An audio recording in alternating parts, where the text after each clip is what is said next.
আজ আমি জেমস ক্লিয়ারের লেখা বেস্টসেলিং বই অ্যাটমিক হ্যাবিটস থেকে তোমাকে অভ্যাস বদলানোর একটা ম্যাজিক্যাল উপায়ের ব্যাপারে বলবো। 1970 সালে যখন এনার্জি ক্রাইসিস দেখা দেয়, তখন কিছু ডাচ রিসার্চার্সরা মিলে তাদের দেশে লোকেদের ইলেকট্রিসিটি কনজাম্পশনের উপর নজর দিতে শুরু করেন। তারা লক্ষ্য করেন আমস্টারডামের কাছেই একটা অঞ্চলে সমস্ত বাড়িগুলোর সাইজ একই রকম হওয়া সত্ত্বেও কিছু বাড়ির ইলেকট্রিক কনজাম্পশন রেট অন্যান্য বাড়িগুলোর তুলনায় প্রায় 30% কম ছিল। পরে দেখা গেল বাড়িগুলো সেম সাইজের হলেও যে মূল পার্থক্য ছিল সেটা হলো তাদের ইলেকট্রিক মিটারের পজিশন। কিছু বাড়িতে ইলেকট্রিক মিটারটা বেসমেন্টে লাগানো ছিল আর কিছু বাড়িতে মেন হলে। ফলে স্বাভাবিকভাবেই যে বাড়িগুলোতে ইলেকট্রিক মিটার মেন হলে লাগানো ছিল তাদের ইলেকট্রিক কনজাম্পশন অ্যামাউন্ট সবসময় তাদের চোখের সামনে জ্বলজ্বল করায় সেটা তাদের অভ্যাসে পরিবর্তন আনতে সর্বক্ষণ সতর্ক করত, যে কারণে তাদের ইলেকট্রিসিটি কনজাম্পশন অন্যান্য বাড়িগুলোর তুলনায় 30% কম ছিল। আমরা সবাই জানি যে কোনো একটা অভ্যাস শুরু হওয়ার জন্য একটা কিউ বা ট্রিগারের দরকার পড়ে। এবার যদি কোনো অভ্যাসের কিউ বা ট্রিগারটাই চোখের আড়ালে পড়ে থাকে, তাহলে স্বাভাবিক সেই অভ্যাসটা ইগনোর করতে পারা সহজ হয়ে পড়ে। যদি গিটারটা আলমারির ভিতর তুলে রাখা থাকে, তাহলে স্বাভাবিক সেটা রোজ প্র্যাকটিস না করাটা সহজ হয়ে পড়ে। বা যদি ওষুধগুলো ঘরের কোনায় রাখা কোনো টেবিলের ড্রয়ারের মধ্যে লুকিয়ে রাখা থাকে, তাহলে রেগুলার সেগুলো খেতে ভুলে যাওয়াটা সহজ হয়ে পড়ে। অন্যদিকে যদি কোনো হ্যাবিটের ট্রিগারটা চোখের সামনে জ্বলজ্বল করে, তাহলে সেটাকে ইগনোর করতে পারা কঠিন হয়ে পড়ে। ফর এক্সাম্পল, 1990 সালে আমস্টারডাম শহরে একটা এয়ারপোর্টে ক্লিনিং স্টাফরা বুদ্ধি করে প্রতিটা ইউরিনালের ঠিক মাঝখানে একটা করে মাছির স্টিকার লাগিয়ে রাখে। আর তুমি তো জানোই, মেন উইল বি মেন। তারা মূত্র বিসর্জন করার সময় সেই মাছিটাকে সত্যি ভেবে সেটাকে এম করতে লেগে পড়ে, যার ফলে ইউরিনালের আশেপাশে স্পিলেজের পরিমাণ আশ্চর্যজনকভাবে কমে যায়।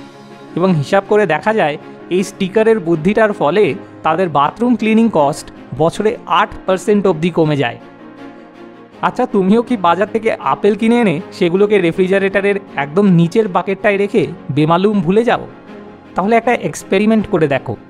এবার থেকে আপেলগুলোকে রেফ্রিজারেটরে না ঢুকিয়ে রেখে তোমার ডাইনিং টেবিলের ওপর একটা সুন্দর কাচের বাউলের মধ্যে সাজিয়ে রাখো, যাতে চলতে ফিরতে সেই আপেল ভর্তি বাউলটা নজর কাড়ে। আর তারপর দেখো কেমন ম্যাজিকের মতো তুমি অটোমেটিক রোজ একটা দুটো করে আপেল খেতে শুরু করে দেবে। এই সেম ম্যাজিকটাই তুমি অন্যান্য অভ্যাসগুলোর ক্ষেত্রেও অ্যাপ্লাই করতে পারো। যেমন ধরো, যদি তুমি রোজ রাতে শোয়ার আগে ওষুধ খাওয়ার কথা মনে রাখতে চাও, তাহলে ওষুধটাকে রাতে খেয়ে উঠে তুমি যে বেসিনে মুখ ধোও তার ঠিক পাশেই রেখে দাও।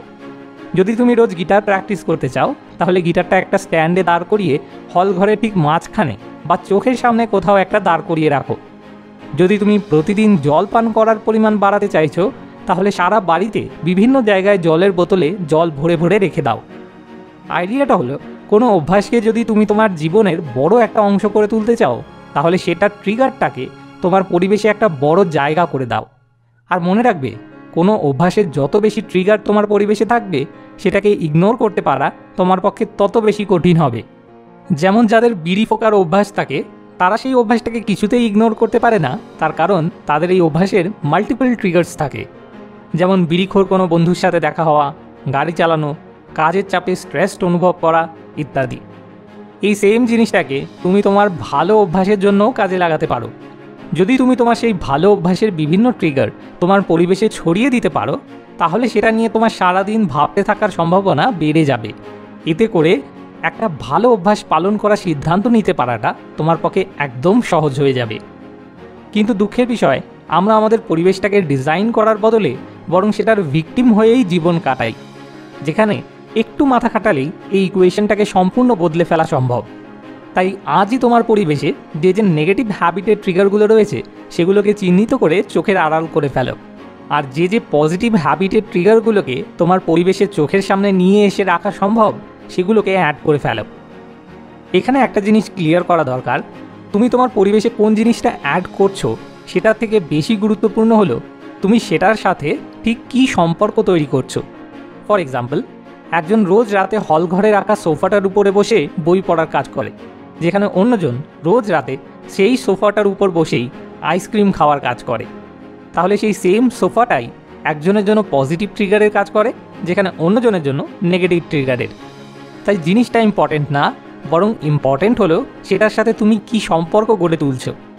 এই কারণে প্রতিটা অভ্যাসের জন্য একটা নির্দিষ্ট সময় এবং একটা নির্দিষ্ট জায়গা স্থির করা থাকলে সেটা ট্রিগার হওয়া অনেক বেশি সহজ হয়ে যায়।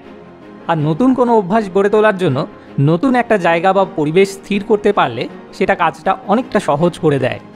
যেমন যদি তুমি এতদিন হল ঘরে বসে রোজ সন্ধ্যায় ভিডিও গেম খেলো, তাহলে সেই হল ঘরে বসেই রোজ সন্ধ্যায় নতুন করে পড়াশুনো করার অভ্যাসটা গড়ে তোলা কঠিন হয়ে পড়বে, কম্পেয়ার টু যদি তুমি একটা অন্য কোনো ঘরে বসে পড়াশুনো করার অভ্যাসটা গড়ে তোলার চেষ্টা করো। এটা তো গেল কোনো অভ্যাস বদলানোর ম্যাজিক্যাল উপায়।